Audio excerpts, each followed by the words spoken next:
بسم اللہ الرحمن الرحیم۔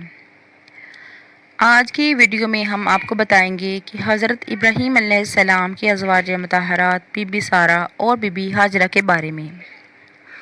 جب نمرود نے حضرت ابراہیم علیہ السلام کو ملک بابل سے نکال دیا تو حضرت ابراہیم علیہ السلام ملک شام کی طرف روانہ ہوئے۔ ان کے ساتھ ان کی بیوی حضرت سارہ اور بھتیجا حضرت لوط علیہ السلام تھے۔ جب حضرت سارہ کا نکاح حضرت ابراہیم علیہ السلام کے ساتھ ہوا تو حضرت سارہ کے پاس بہت سی زمین اور مویشی تھے۔ آپ نے تمام مال حضرت ابراہیم علیہ السلام کو بخش دیے۔ حضرت ابراہیم علیہ السلام نے اپنی مہارت سے تمام اموار کی اصلاح کی۔ مویشی اور زراعت میں ترقی ہوئی، یہاں تک کہ بابل میں کسی کا حال ان سے بہتر نہ تھا۔ اسی لیے یہ سارا مال نمرود حضرت علیہ السلام سے لینا چاہتا تھا۔ لوط علیہ السلام اور حضرت سارہ کو لے کر ابراہیم علیہ السلام چلے گئے اور کہا سورہ صفات آیت نمبر 99 میں کہ اپنے پروردگار کی طرف سے یعنی بیت المقدس جا رہا ہوں، وہ عنقریب میری رہبری کرے گا۔ حضرت ابراہیم علیہ السلام ایک غیور انسان تھے، اس لیے انہوں نے سفر میں اپنی بیوی حضرت سارہ کو ایک صندوق میں بند کر دیا تاکہ کسی نامحرم کی نظر ان پر نہ پڑے۔ لیکن راستے میں جب وہ مصر پہنچے جس پر ایک عرب بادشاہ کی حکومت تھی، اس ملک کی سرحد پر ایک سپاہی نے حضرت ابراہیم علیہ السلام کو اپنے مال کا موصول ادا کرنے کے لیے روک لیا۔ وہ آپ کے سامان کی جانچ پڑتال کرنے لگا اور جانچ پڑتال کرتے ہوئے جب وہ صندوق کے پاس آیا اور بولا یہ صندوق کھول کر دکھائیں۔ حضرت ابراہیم علیہ السلام نے کہا کہ فرض کرو یہ صندوق سونے اور چاندی سے بھرا ہوا ہے، اب اس کے لیے جو کچھ بھی تم چاہتے ہو وہ میں تم کو دے دوں گا، لیکن تم اس کو مت کھولو۔ اس نے کہا جب تک صندوق نہ کھلے گی اس کا حساب نہیں ہو سکتا۔ اسی سنا میں اس نے صندوق کھول دیا۔ جب اس کی نظر حضرت سارہ کے حسن و جمال پر پڑی تو وہ بولا کہ اب تو میں تمہیں اور اس عورت کے بارے میں بادشاہ کو اطلاع نہ کر دوں جب تک میں تمہیں آگے نہ جانے دوں گا۔ پھر اس نے کسی شخص کو بھیج کر بادشاہ کو اس معاملے سے آگاہ کیا۔ بادشاہ نے چند لوگوں کو بھیجا کہ صندوق اٹھا لاؤ۔ حضرت ابراہیم علیہ السلام بھی ساتھ چلے اور فرمایا کہ جب تک میرے جسم میں جان باقی ہے میں صندوق سے جدا نہیں ہو سکتا۔ جب بادشاہ کو یہ اطلاع دی گئی تو اس نے حکم دیا کہ ابراہیم کو بھی تابوت کے ساتھ آنے کی اجازت دی جائے۔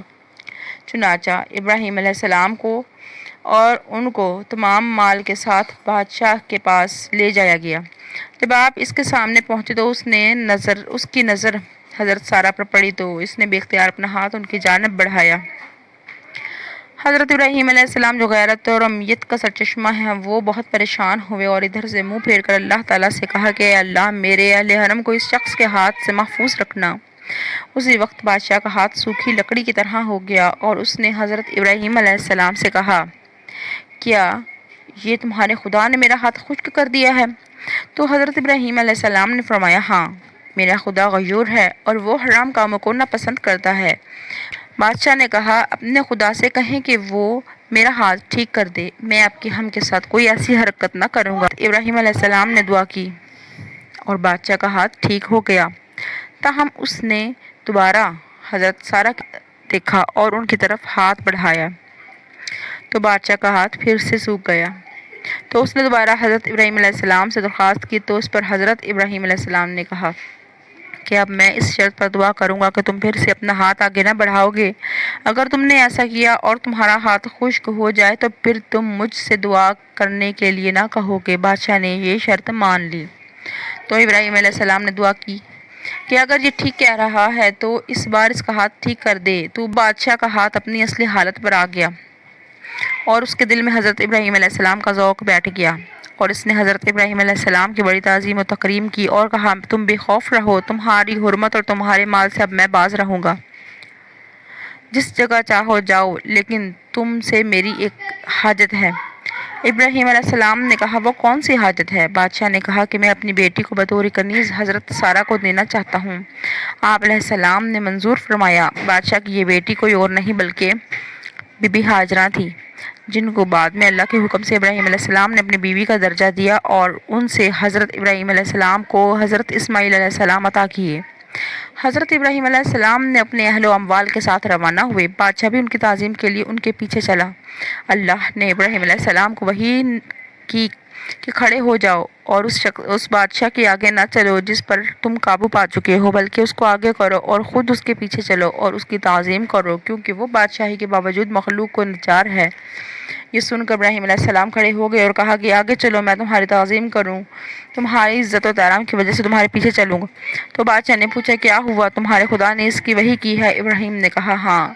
تو اس نے کہا میں گواہی دیتا ہوں کہ تمہارا خدا بردبار ہے، تم نے مجھے اپنے دین کی طرف ذاوق کر لیا ہے۔ بادشاہ نے ابراہیم علیہ السلام کو رخصت کیا اور وہ روانہ ہو گئے۔ اس ملک سے نکل کر آپ ملک شام میں جا بسے۔ امید ہے کہ ہماری ویڈیو آپ کو اچھی لگی تو اسے لائک اور سبسکرائب ضرور دیجیے۔ اگلی ویڈیوز کے لیے آپ کون سے نبی کی سٹوری سننا چاہتے ہیں یہ بھی ہمیں کمنٹس کر کے ضرور بتائیے۔ شکریہ۔